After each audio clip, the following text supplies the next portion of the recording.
2절이니까요. 우리 같이 읽어보겠습니다. 시작.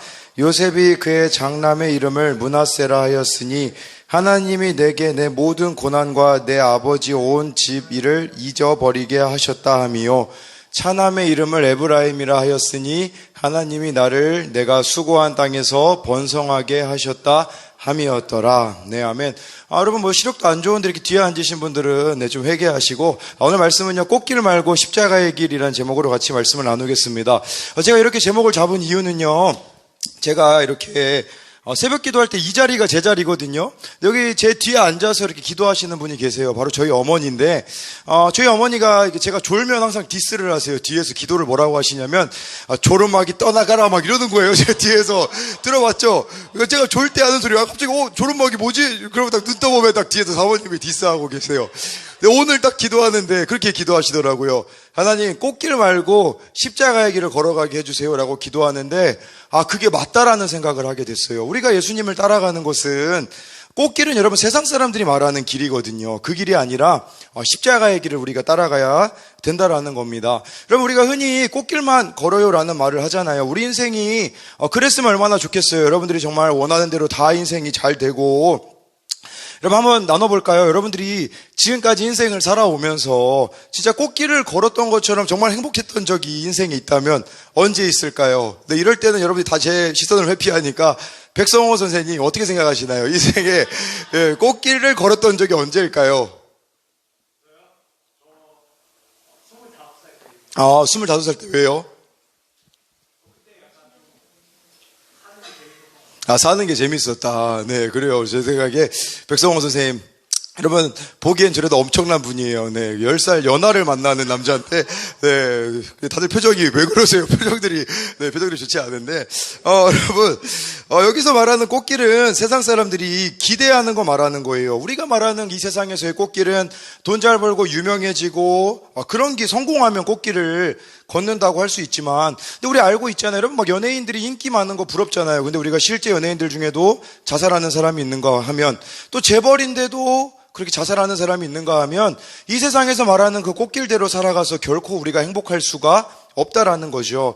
여러분, 우리가 십자가의 길을 걸어가야 되는데요. 이 십자가의 길은요, 바로 예수님이 걸어가신 길이고, 여러분들이 예수님을 믿으면 하나님의 자녀가 되잖아요. 하나님의 자녀라면 누구처럼 살아야 될까요? 하나님의 아들이신 예수님처럼 사는 거, 하나님의 자녀답게 살아가는 것이 십자가의 길이라고 생각하시면 됩니다. 여러분, 정말 여러분들이 간절하면요, 상황이나 환경은 보이지 않아요. 저는 정말 중요한 건 간절함이라는 생각을 해요. 부자가 됐는데 간절함이 없으면 그 인생이 얼마나 허무하겠어요. 내가 가난한데도 간절함이 있으면 괜찮더라고요. 우리 예전에 어른들이 이렇게 기도했어요, 여러분. 우리 옛날에 어른들은요, 아무것도 없었어요. 6.25 전쟁을 겪었죠. 모든 힘듦을 겪었는데, 그때 우리 어른들은 어떻게 기도했냐면, 정말 가난한, 여러분 지금처럼 우리가 스마트폰이 있습니까?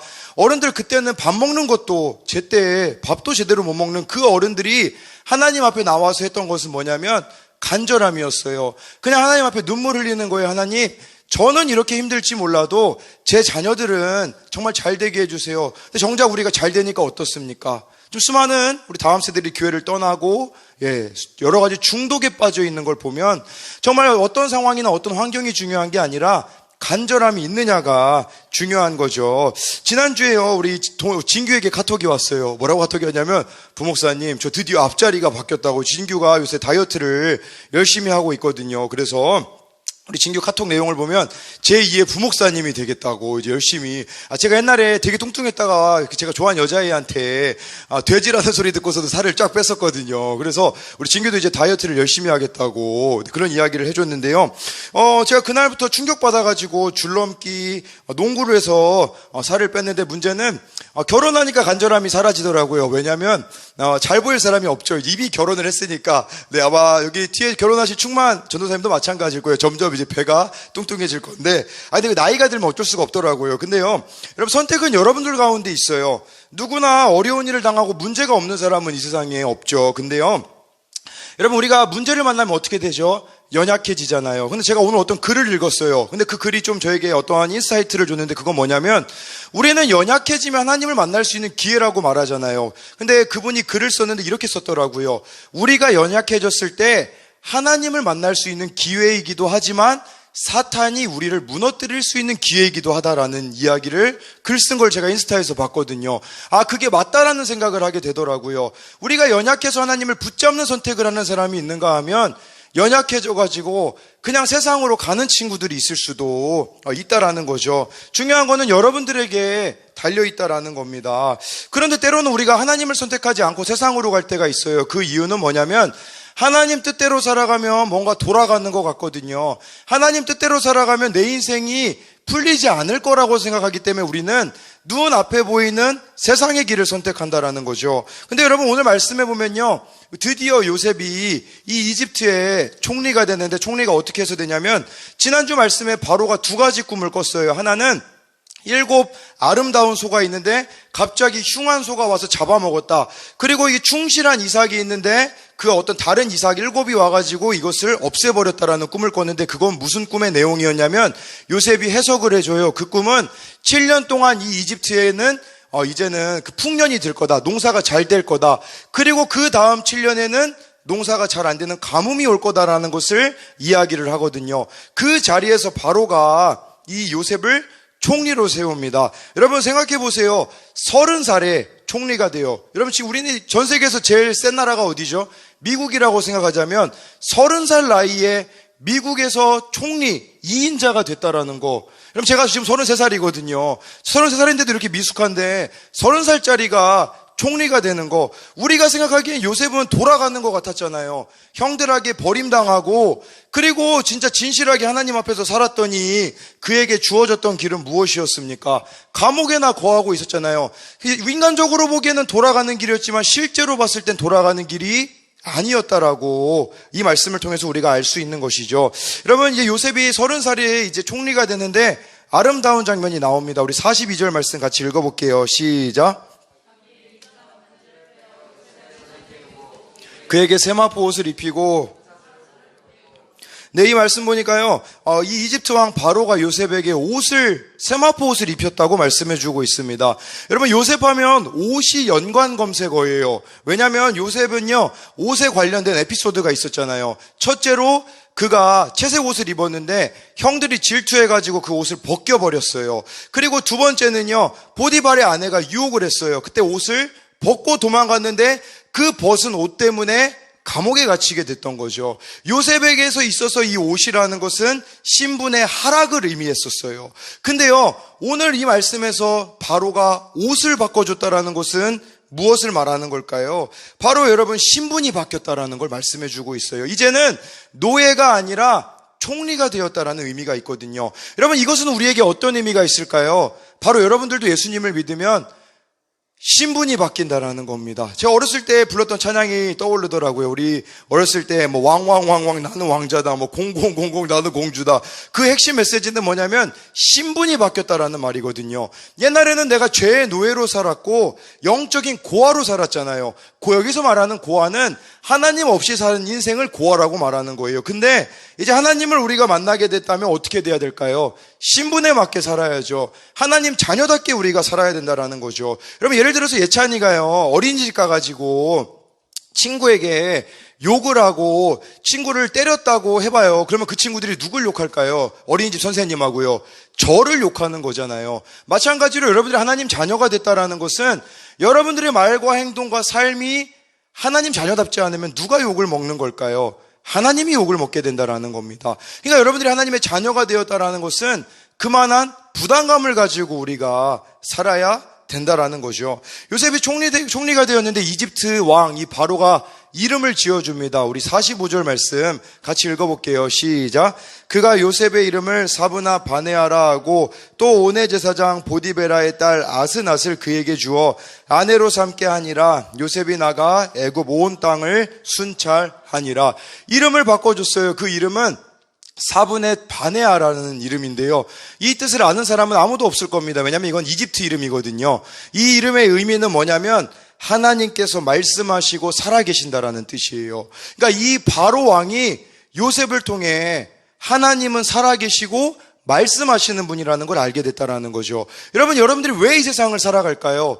이것 때문에 살아가는 거예요. 하나님의 살아계심을 보여줘야 되기 때문에, 우리들을 통하여서 하나님의 살아계심이 나타나기 때문에 여러분 한 사람 한 사람이 얼마나 믿음으로 사는 게 중요한지를 알 수가 있는 거죠. 여러분 이제 테스트할 시간이 왔어요.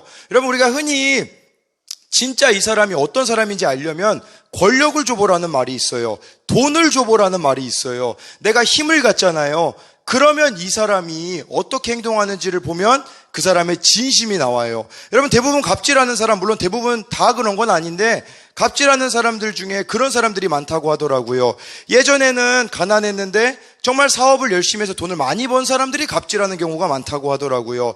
가난할 때는 얼마나 겸손했겠어요. 근데 돈이 많아지니까 갑질을 하는 그런 모습. 요셉도 마찬가지잖아요. 노예니까 여러분 마음 가운데 얼마나 많은 분노가 있었겠어요. 그러면 이제 총리가 됐다라는 것은 힘이 있다라는 말이잖아요.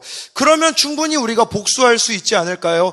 히틀러가 그랬거든요. 히틀러가 어렸을 적에 유대인 형들이 히틀러를 괴롭혔어요. 히틀러가 권력과 힘을 가지자 뭐 했나요? 유대인들을 600만 명이나 학살을 했잖아요. 어느 위치에 올라가는 게 중요한 게 아니라 그 안에 상처가 회복이 안 되었기 때문에 복수를 하는, 그래서 그 유대인들을 학살해가지고 비누나 만들어내는 그런 끔찍한 일들을 저질렀다라는 거죠. 요셉도 그럴 수 있어요. 총리가 됐으니까 이제 그 보디발의 아내, 나를 억울하게 한 그 사람을 죽일 수도 있지 않을까요? 근데 요셉은요, 복수를 하지 않는다라는 겁니다. 여러분, 그리고 요셉은 그곳에서 결혼을 해가지고 자녀를 낳는데, 요셉이 어떤 사람인지는 이 자녀 두 아들의 이름만 보면 알 수 있어요. 우리 51절 말씀 같이 읽어볼게요. 시작. 요셉이 그의 장남의 이름을 뭔가 내 아버지의 온 집 일을 잊어버리게 하셨다 함이요. 여러분 제가 필리핀에서 이렇게 유학을 했었잖아요. 출석부에 제 이름을 부를 때 원래 성광인데 성을 SEONG라고 했었어야 돼요. 근데 제가 제 이름을 SUNG로 해가지고요. 맨날 그 선생님이 제 이름 부를 때 강순광이라고 불렀거든요. 이 이름이 되게 듣기 싫잖아요. 강순광. 그래서 영어 이름으로 이렇게 바꿨었거든요. 고등학교 때는 뭐 데니였었고요. 뭐 이제 대학교 때는 이제 샘으로 이름을 친구들이 바꿔줬어요. 저는 바꿔달라고 한 적이 없는데, 여러분 외국에 가서 살려면 이름을 바꿔야 되잖아요. 지금 요셉이 자녀 2명을 낳았는데 이집트에서 낳았잖아요. 그러면 이름 뭐로 지어야 될까요? 이집트 이름으로 지어야 되잖아요. 근데 여기 므낫세라는 이름은 히브리식 이름이에요. 무슨 말이냐면, 우리는 쉽게 설명드리면, 제가 예를 들어 미국에 가서 살고 있는데 자녀를 낳았는데 제 한국어 이름으로 지었다라는 거예요. 지금 우리에게는 그렇게 큰 의미로 안 다가오지만 여기서 한번 생각해봐요, 여러분.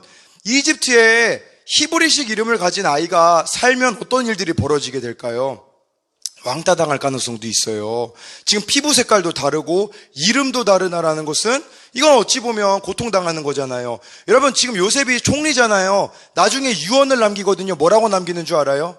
내가 죽거든 나중에 분명히 우리가 이 이집트에서 나갈 날이 있는데 그때 내 유고를 가지고 가달라고 이야기를 해요. 뭘 말해주는 걸까요? 요셉은요, 이 세상을 전부처럼 살지 않았다라는 거예요. 정체성이 흐려지지 않았다라는 말이에요. 총리가 돼도 하나님의 백성이라는 그 정체성을 갖게 되었고, 왜 여러분들에게 십자가의 길로 가라고 말씀드리냐면, 이 므낫세 이름의 뜻을 보세요. 무슨 뜻이냐면, 하나님이 이 므낫세의 뜻은 잊어버리다라는 뜻이에요. 내가 안에 있는 모든 고통과 상처를 잊어버렸다라는 겁니다. 여러분들이 정말로 십자가의 길을 걸어가고 하나님만 붙잡고 살아가잖아요. 무엇이 없어질까요? 상처가 없어진다라는 겁니다. 이 세상에 얼마나 많은 사람들이 상처를 안고 살아가고 있습니까? 그런데 정말 하나님만을 붙잡고 살아가면요, 원망, 불평, 염려, 상처가 다 사라진다라는 말입니다. 그래서 여러분들이 꽃길이 아니라 십자가의 길을 걸어가라는 것이고요. 또 둘째 아들을 이제 낳는데요, 이름을 짓는데 우리 52절 말씀 같이 읽어볼게요. 시작. 차남의 이름을 에브라임이라 하였으니 하나님이 나를 내가 수고한 땅에서 번성하게 하셨다 함이었더라. 여러분 이 이름의 뜻은요, 번성이라는 뜻이에요. 2배의 번성이라는 의미도 있거든요. 번성이라는 말은 성공이라고 여러분들이 생각할 수 있어요. 그렇다면 질문이 있어요. 진짜 성공이 뭘까요? 요셉이 총리가 되었기 때문에 성공한 걸까요? 아니에요. 그 뒤에 말씀에 보면 진짜 성공이 뭔지 나와 있어요. 요셉이 둘째 아들의 이름을 에브라임이라고 짓고서는 무슨 일이 벌어지냐면, 지금 우리가 52절 읽었잖아요. 56절하고 57절 말씀 같이 읽어볼게요. 시작. 온 지면에 기근이 있음에 요셉이 모든 창고를 열고 애굽 백성에게 팔세. 애굽 땅에 기근이 심하며 각국 백성도 양식을 사려고 애굽으로 들어와 요셉에게 이르렀으니 기근이 온 세상에 심함이었더라. 지금 이 애굽에서 무슨 일이 벌어지게 되냐면, 둘째 낳았을 때쯤에 기근이 있었대요. 그러니까 농사를 지어야 되는데 농사가 이제 가뭄이기 때문에 농사가 안 되는 거예요. 제가 어떤 문헌을, 이집트 문헌을 찾아봤거든요. 거기 이런 내용이 나와 있어요. 먹을 게 없어가지고요, 이집트 전체가 굶주림으로 죽어가는 가운데 모든 사람이 자녀를 잡아먹고 있었다라는 기록이 있어요. 너무 배고파가지고 자기 자녀를 잡아먹었대요. 그렇게 모두가 굶주림 속에 있을 때 누구를 찾아왔더라고요? 57절에 보니까 요셉에게 이르렀으니, 그 굶주린 사람들이 다 요셉에게 오게 되었다라는 말이에요. 그 말은 뭐냐면, 진짜 성공, 진짜 번성은 무엇을 이야기하는 거냐면요, 바로 여러분들이 살려내는 사명을 감당해내는 거라는 겁니다. 이 세상이 지금 여러분 거의 마지막 날이 가까웠다라고 사람들이 이야기를 해요. 별일들이 다 일어나잖아요. 근데 여러분들이 지금 살아있다라는 걸 무엇을 말해주는 걸까요? 살리라고 우리를 지금 이 시대에 여러분들을 부르셨다라는 거예요. 요셉이 총리된 거, 그게 성공이 아니라 총리가 되어서 수많은 사람들을 살려낸 거, 이게 진짜 성공이라고 우리에게 말씀해주고 있는 거예요. 왜 하나님이 여러분들에게 성공을 주실까요? 왜 좋은 대학에 들어가게 하시고, 왜 여러분들에게 하나님이 돈을 주시고 여러 가지를 허락하실까요? 나를 위하여서 쓰라고 하는 것이 아니라 나의 것을 나누라고 주시는 거예요. 근데 많은 사람들이 뭐 하는 줄 알아요? 자기를 위해서 그거를 사용하는 거예요. 예수님을 믿는 사람이라고 할지라도 성공을 나만을 위해서 살아가는 사람이 있어요. 그렇기 때문에 진짜 하나님이 우리에게 원하시는 성공은 뭐냐면, 나의 모든 것으로 잃어버린 자들을 살리는 데 우리의 삶이 쓰임 받는 겁니다. 여러분, 우리 교회가 매주 토요일마다 나가서 전도하고 있잖아요. 지난주 금요기도회가 끝나고서는 두 가지 일이 있었어요. 갑자기 우리 희경 선생님이 그런 이야기를 했어요. 부목사님, 이제 전도지 좀 저에게 주실래요? 그래가지고 무슨 일이지? 그래서 전도지를 달래요. 근데 희경 선생님이 홍성에서 학교 다니잖아요. 갑자기 금요기도회 후에 무슨 생각이 들었냐면, 이제 토요일만 온양온천역 가서 복음 전하지 말고 학교에 가가지고도 전도지 나눠줘야겠다라고 생각을 했대요. 그래서 이제 희경 선생님이 내일부터 가가지고 전도지를 나눠준대요. 제가 여기서 말씀드리는 이유는 노 빼박이에요. 꼭 하셔야 돼요. 지금 이거 녹화되고 있는 거 알죠, 이경세? 네, 하셔야 돼요. 또 한 가지는요, 도연이가 막 눈물을 펑펑 흘리는 거예요. 예배가 끝났는데. 그래서 얘가 막 계속 울길래, 너 왜 우냐고 이렇게 물어보니까 도연이가 그런 얘기를 하더라고요. 지금 서울신학대 갔잖아요. 팀을 만들었어요. 그 팀은 STU예요. 그 스테이션 턴 U 해가지고, 거기 있는 서울 경기 지역에 있는 역에 가가지고 찬양하고 전도하는 게 도연이가 원하는 건데, 문제는 뭐냐면 팀을 꾸렸어요. 근데 이 팀 애들이 실용음악과 애들이잖아요. 그러니까 우리 이거 완벽하게 준비되기까지 안 나가겠다, 그렇게 얘기를 했대요. 도연이는 하나님하고 약속을 했거든요. 목요일날 가기로, 돌아오는 목요일날 가기로 약속을 했는데 친구들은 자꾸 안 가려고 한다고 하더라고요. 그래서 도연이가 저 혼자라도 가려고요 하면서 그렇게 울더라고요. 그래서 저희가 얘기했죠. 야, 도연아, 나도 가고 여기 소리사모도 가고 김충만 전사도 부를게, 그렇게 얘기를 했어요. 근데 부를 필요가 없어졌어요. 왜냐면 도연이 씨가 친구에게 그날 얘기했거든요. 내가 오늘 기도를 했는데, 나는 진짜 그 전도회 자리에 하나님하고 약속했기 때문에 가가지고 나 혼자라도 그 자리에 있을 거라고 했을 때, 그 친구들이 다 같이 왜 너 혼자 가냐고, 우리 하나 아니냐고 같이 그 자리를 지켜주겠다라고 이야기를 하더라고요. 우리의 부르심 이거예요, 여러분. 다른 게 아니라 왜 우리가 전도해야 될까요? 저도 어제 전도 갔거든요. 제 아내랑 전도 가는 걸 되게 싫어해요. 왜냐면 우리 아내가 또 바가지를 잘 긁어주세요. 왜냐면, 이것도 녹화되는데 아내가 안 보길 축복합니다. 왜 바가지를 긁냐면, 자기는 되게 잘해요. 저는 이거 전도를 되게 못하거든요. 제 성격 자체가 달라요. 제 아내는 아기를 둘 낳더니, 옛날에는 안 그랬거든요. 옛날에는 막 진짜, A형이거든요, 제 아내가. 그래서 막 옛날에 제가 막 교제할 때는 막, 제가 주도권을 가졌는데 결혼하고 나니까 그게 안 되더라고요. 이제 아기를 낳더니 역시 엄마의 힘은 위대해요. 그래가지고 제가 요새 아내한테 네, 이렇게 순한 양으로 살고 있는데, 근데 어제도 아내가 막 제가 전도하는데 좀 이렇게 막 좀 무서워 보이는 분들은 솔직히 말 걸기가 좀 무섭더라고요. 그래서 머뭇거리니까 또 와가지고 왜 말 안 거는 거예요? 막 이렇게 얘기하는 거예요. 근데 막 저도 위축되죠. 그래서 진짜 괜히 왔네. 막 저 예찬이 손잡고 있는데 막 제가 위축되니까 막 예찬이도 위축돼가지고 막 어제 같이 전도를 좀 이렇게 헤맸는데. 아니 그거 왜 하냐고요. 아니 갑자기 아내는 또 시내로 전도하러 가죠. 시내로. 아니 그러니까 오냐오천역으로 전 조카인데 시내로 들어가면 얼마나 많은 사람들을 만나요. 근데 왜 저희가 그 자리를 가냐는 거죠. 그것은 우리 부르심이에요. 부르심은요 살리는 데 있는 거예요. 정말 한 영혼이라도 우리가 살려내는 그 일, 하나님이 우리에게 기뻐하시는 일이라는 걸 여러분들이 잊어서는 안 된다라는 겁니다. 여러분 하나님하고 멀어지면 무슨 일이 벌어지는 줄 알아요? 세상하고 가까워져요. 그렇게 될 거예요. 제가 예를 들어서 하나님을 75% 사랑하고 세상을 25% 사랑하잖아요. 그러면 25% 죄를 짓다가 점점 하나님의 사랑이 줄어들어요. 세상이 커져요. 점점 세상이 우리 안에 커지면 어떻게 될까요? 옛사람으로 돌아가게 됩니다. 여러분 제가 하나님의 사랑이 이렇게 가득 차 있지 않으면 뭐 하는 줄 알아요?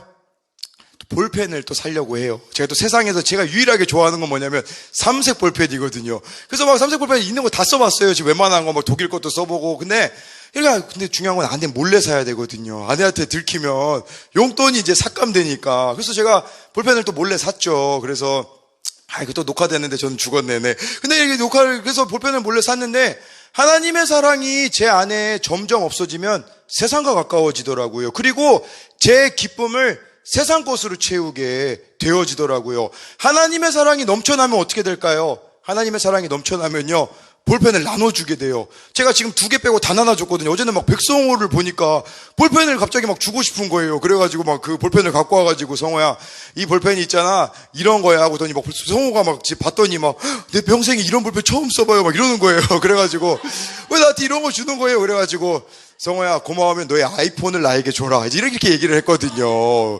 네, 왜냐하면 제가 지금 요새 폰을 또 바꾸려고 하는데 참 만만치 않아요. 이제 우리 좀 영상을 좀 좋은 퀄리티로 만들려고 하는데 네, 백성호 핸드폰이 저에게 오길 축복합니다. 네, 그런데 중요한 거는 여러분들이 하나님하고 멀어지면 세상하고 가까워지고요. 중요한 건 하나님의 은혜를 잊어버려요. 여러분 저는요 하나님 앞에 뭐라고 말할 수가 없어요. 왜냐하면 예찬이 제가 딱 기억나는 게 뭐냐면 예찬이 태어날 때 미숙아로 태어났거든요. 5주 빨리 태어났어요. 인큐베이터 알잖아요. 우리 인큐베이터 한 달 들어갔어요. 우리로 말하면 중환자실 한 달 들어간 거예요. 병원비 1,000만 원 나왔죠. 근데 예찬이가 딱 2.5kg로 태어나서 2.51kg로 태어났으면 예, 병원비 1,000만 원 내야 됐어요. 2.5kg로 딱 태어나가지고 제가 병원비 얼마 냈냐면 10만 원 냈거든요. 그 은혜만 제가 기억한다면 하나님 앞에 불평할 거 없거든요. 뭘 말씀드리는 거냐면 진짜 여러분들이 하나님의 사랑 알잖아요. 원망할 거 아무것도 없다니까요. 하나님이 여러분들을 위하여서 자기 하나뿐인 아들을 주셨대요. 그 사실 믿는다면요 여러분 어떤 상황이 와도 우리가 원망할 것 자체가 없다라는 거죠. 그런데 여러분들이 지금 하나님을 원망하고 있다면 내 안에 하나님의 은혜가 떨어졌다라는 것을 아셔야 한다라는 겁니다. 제가 어제 하나님 앞에 기도하는데요. 하나님이 그런 말씀을 주시더라고요. 에베소서가 아니라 요한계시록 2장에 그런 말씀이 있어요. 처음 사랑을 버렸느니라. 저보고 하나님이 첫사랑을 버렸대요. 아니 그러면 하나님 첫사랑이 뭐예요? 제가 물어봤거든요. 성경을 읽어보니까요. 에베소라는 교회가 있었어요. 그 교회는요. 이단도 잘 쫓아냈고요. 거기 보니까 이런 내용이 나와 있더라고요. 네가 내 이름으로 견디고 인내하고 참은 거 있잖아. 내가 잘 알고 있어. 근데 예수님이 그 교회에 대해서 뭐라고 말씀하시냐면 네가 내 이름 때문에 고생하고 어떻게 사는지 알고 있는데 너 처음 사랑 버렸다. 저는 그 의미가 무슨 의미인지 계속 묵상했어요. 아니 하나님을 위해서 열심히 살았는데 이거 첫사랑 버렸다라는 게 무슨 말이지? 생각해 보니까요. 100% 하나님 사랑하지 않았다라는 뜻이에요. 여러분들이 아무리 하나님 사랑하는 척 해도요. 100% 사랑하지 않으면 그 사랑은 진짜가 아니라는 거예요. 제가 지난주에 무슨 일이 있었냐면 하나님의 사랑이 제 안에 점점 사라지니까 무슨 생각을 하게 되냐면 2가지 생각을 했어요. 하나는 학교 앞에 이제 그만 가야겠다. 이거 학교 앞에 가가지고 전도지 나눠주는 게 무슨 의미가 있나라는 생각도 하게 되고 또 한 가지는 뭐냐면 이게 돈이 2배로 들어요. 수요일 날하고 토요일 날 전도를 나가면 초코파이비만 뭐 일주일에 거의 6만 원이 드는 거거든요. 한 번 이거 200개에 한 3만 원 정도 하거든요. 6만 원이 드니까 핑계대기 딱 좋은 거죠. 하나님, 저 이거 돈 없어요. 그러니까 초코파이 이제 그 온양온천역 가서 하는 것만 할게요. 라고 이렇게 이야기를 하고, 저 이제 기도 모임으로 들어갈게요. 라고 하나님께 이야기를 했거든요. 그리고 또 한 가지는 뭐였었냐면, 제가 아침마다 이 새벽에 우리 애들 이름 부르면서 기도해요. 근데 우리 애들 이름이 너무 많아요. 너무 많아가지고 기도하고 싶지가 않아요. 그 이름을 또 기도하고 싶지 않은 이유가 뭐냐면, 아니 그 애들이 솔직히 다 여기 와서 예배 드리면 기도할 맛이 나죠. 근데 그 애들 명단을 보면 막 2년 전에 3년 전에 막 이름을 있어요. 그 이름 부르면서 기도할 때 무슨 생각이 들까요? 저도 의심이 들어요. 이거 기도해도 의미가 있을까? 그러다 보니까 제 마음이 무슨 마음이 드는 줄 알아요? 그런 마음이 들더라고요. 이제 우리 교회 잘 나오는 애들만 밥 사주고, 잘 나오는 애들만 돌보고, 잘 나오는 애들만 위해서 기도해야겠다라고 제가 마음을 딱 먹었는데, 하나님이 주셨던 마음, 첫사랑 회복하라. 첫사랑 회복하라는 거 뭐예요? 다시 학교 앞으로 가라는 말이잖아요. 그래서 하나님한테 말했죠. 하나님, 저 돈이 없어요. 그랬더니 오늘 아침에 새벽에 일어나자마자 여기 제가 딱 앉아 있었거든요. 저희 목사님이 와가지고 그렇게 얘기하셨어요. 13만 원 입금됐다. 이렇게 얘기하시더라고요. 돈은 핑계댈 게 없어요. 이제 초코파이 살 돈이 마련이 됐어요. 이게 놀랍더라고요. 제가 어제 605원이 있었거든요, 잔액이. 13만 원이 또 채워져가지고 학교 앞에 당연히 가야겠죠. 또 한 가지는요, 마음을 고쳐 먹었거든요. 하나님, 제가 안 나온 애들 왜 신경 안 쓰려고 하는 줄 알아요? 자존심 상하거든요. 연락하는 것도 자존심 상하고, 가서 만나는 것도 솔직히 자존심 상하고, 밥 사주는 것도 자존심 상해요. 왜냐면 사줘도 얘네 안 돌아올 거 아니까 저는 의미가 없다라고 생각을 했거든요. 근데요, 오늘 아침에 제 생각을 깨뜨려 주셨어요. 2가지 때문에.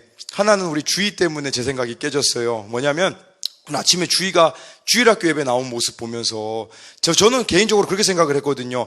야, 우리 지난주 청소년 예배 주희가 처음 나왔는데 예배가 너무 길어서 이제 주일학교 예배로 다시 갈아탄 게 아닌가 했더니 아니더라고요. 지금 주희 나와 있잖아요. 주일학교에서도 예배 드리고 지금도 예배 드리는데 제가 주희한테 물어봤어요. 주희야, 오늘 아침에 왜 예배 왔니?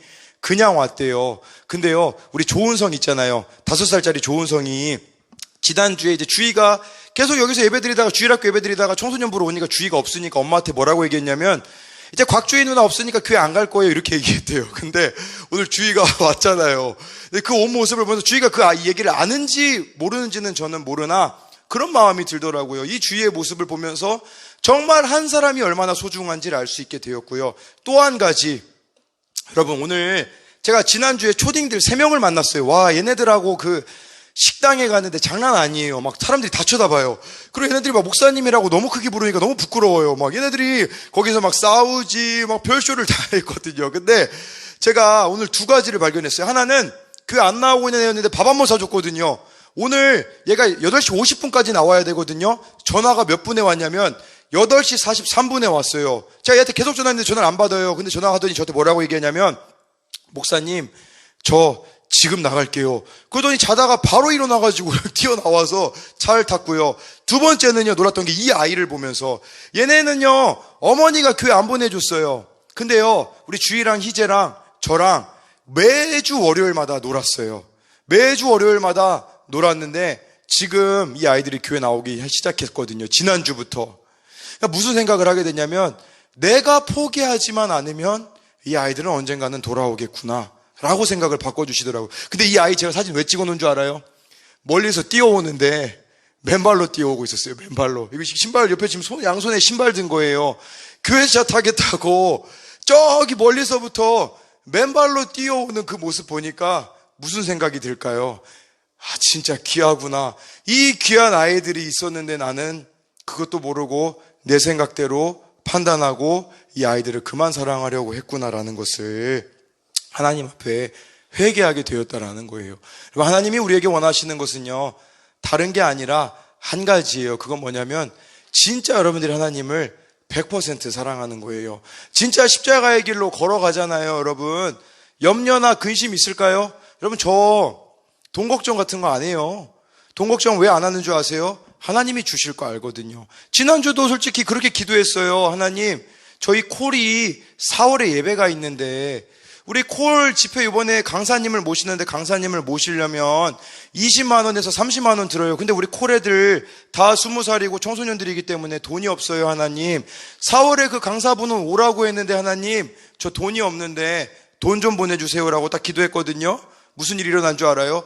화요일 날 아침 11시에 30만 원이 입금됐어요. 어느 분에게 연락이 왔더라고요. 목사님, 갑자기 제가 보너스를 탔는데 목사님에게 드리고 싶어서 계좌로 보냈습니다 라고 이야기를 했는데, 이게 한두 번 있는 일일까요? 아니에요, 여러분. 돈 따위에 여러분 인생을 허비하지 마세요. 나를 위해서는 그렇게 잘 쓰면서 하나님을 위해서는 그렇게 쓰지 못한다면 그건 여러분들이 하나님을 100% 사랑하는 거 아니라는 겁니다. 진짜 여러분들이 하나님을 사랑하는 사람들에게만 주어지는 기쁨이 있어요. 여러분, 그 기쁨 맛보본 적이 있나요? 세상이 줄 수 없는 그 기쁨을 여러분들이 간직하며, 오늘 말씀에 나와 있는 요셉이 끝까지 변질되지 않고 믿음의 길을 걸어갔던 것처럼 여러분들도 변질되지 말고 끝까지 이 믿음의 길을 걸어가는 한 사람 한 사람이 되기를